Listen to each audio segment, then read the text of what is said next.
Garland, first let me begin by also thanking people for bringing forward a really excellent, timely and powerful motion, but in addition to that, for bringing forward so many meaningful suggestions to enact even half of which would make a substantive difference to the lives of countless people, the length and breadth of this country. And I hope many of these measures will be reflected in the budget when it's presented to us early next month. At the heart of the motion and at the heart of the call is the struggle that so many families have to make every single day just to have a certain vindication of a basic need for their child to be met by the state. At the heart of the motion, but not expressed, is the same courage that's demonstrated by each family, the length and breadth of this country, who time and time again, some have to travel to the Dáil, others have to make emails every single day, get onto their schools, seek out for help to any and every single person just to have a basic necessity of their child met. We are, in many ways, a wealthy country. That is not reflected in the services that we offer as state. And motions like this each and every week is a reflection of that. The Taoiseach that I was, I believe, said on the radio the other day that there are people in my party, Sinn Féin, PPP, who believe that we are living in a failed state. I don't think for a second any of us believe that. We believe we're living in a mismanaged state, where opportunities for very simple investment, for urgency to the care, are being not so much neglected, but not achieved. And that's all we ask, time and time again. And I appreciate that you might tell us that the wheels of state are difficult and all of those things, but the everyday lived reality of a child in need of an assessment of need or the follow-on care, I assure you, is more difficult. And I think what we'd like to see is a state that is willing to go beyond itself. And that's the heart of the calls that many of us will be making, not just in this motion, but over the next couple of weeks and months. It doesn't feel right to attempt to summarise these shortcomings in 8 minutes. I think disability and special needs supports are in crisis and require dedication and long-term commitment from government, which we will advocate for as best we can in the time available. In terms of assessment of need, the problems preventing families from assessing crucial assessment of need in a fair and timely manner are systematic. That word systematic is deep and it has meaning, but it's not my word. They're the words of the Disability Appeals Office, as well as the words of countless families around the country who are treated as an afterthought by the HSE. More than 10,000 children are on waiting for an assessment of need, and over 100,000 are on waiting lists for essential therapies. The HSE, of course, has an obligation to uphold the legal rights of children with disabilities, yet out of 72 appeals to the DAO received last year, they only got around to processing 44. It's an extraordinary figure. No child should have to wait for a simple vindication of their rights. Under the Disability Act, the HSE must begin an assessment of needs within 3 months of a request and must conclude that assessment within another 3 months. From speaking to countless parents around the country, but also my own constituency of Dublin Central, it would appear that that is very rarely the case. Assessments of need are essential in denoting what any given child will require to thrive in their education and all aspects of their life. The gross disregard of those children, their needs as a priority for the state, is an insult to their families who work night and day to give their kids the best. It's an insult to the kids, only to be cast aside as an afterthought for months and often years on end. That is absolutely a disgrace. Forget the Apple money, forget the recurring massive budget surpluses that we're told about. These children deserve to be prioritised even if the exchequer was to be half empty.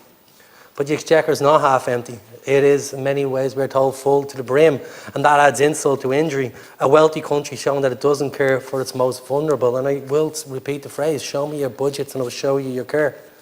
22% of last year's assessment of needs appeal were from families in North Dublin, many of whom live in my own constituency of Dublin Central. They have quite literally and figuratively run through brick walls for the kids. But the treatment of the state fails to meet their legal obligations to support children with disabilities on a regular and ongoing basis. The HSE would claim to be under-resourced because this government and successive governments have ignored the cries of medical professionals and health-focused NGOs. They hear the informed opinion and choose to look away anyway. There are no excuses for the sad state of the HSE when we're sitting on surpluses that give our most vulnerable a better life. You know, we hear about rainy day funds, and I hear about putting money away for the future, and you just think, like, is there ever a day when these families are not experiencing unbelievable difficulties, Look, we need massive investments of money. We need massive investments into people who can go into these career professions. And that needs to be reflected in terms of the urgency that the state demonstrates, and an innovation to actually bring people into these professions as well, because we need staff.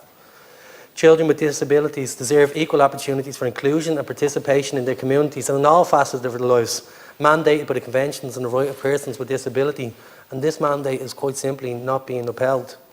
The Appeals Office for Assessment of Need only had one member of staff working part-time for the majority of last year and had no disability appeals officer for 8 months. No disability appeals officer for 8 months. Can you imagine being a parent, the countless parents who make that phone call for the first time and are made aware of that reality? It's not only farcical, it is in any cruel. The budget for the entire Disability Appeals Office last year was €120,000.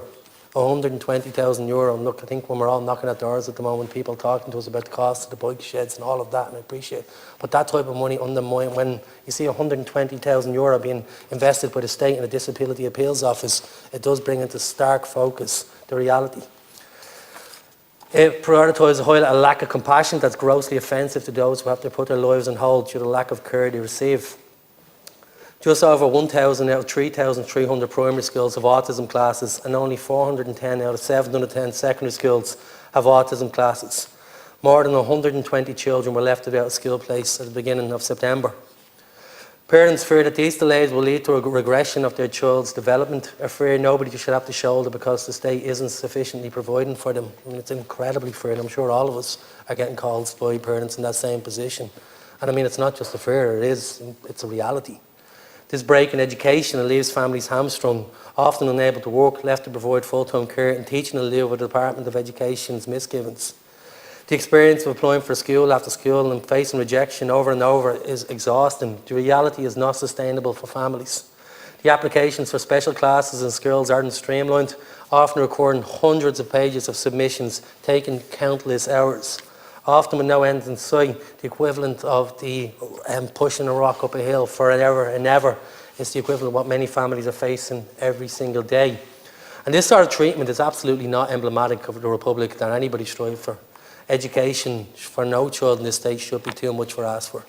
No child nor a family should have to make the journey to the Dáil just to have a vindication of a right for a child to be educated in an environment that's safe and catered to their needs. In the short time that's left, I'll talk about the SET and SNA allocation. The insufficient number of special education teachers and special needs assistants only exacerbates this problem.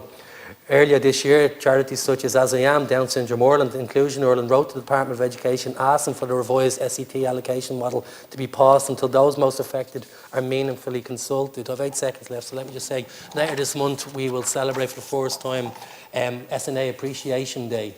SNAs play an absolute vital role in the class, often offsetting the failures of the state. I think it's high time that those people who do such a valued work in the classrooms are valued, both in terms of their recompense, both in terms of terms, and so many areas in which the state has failed.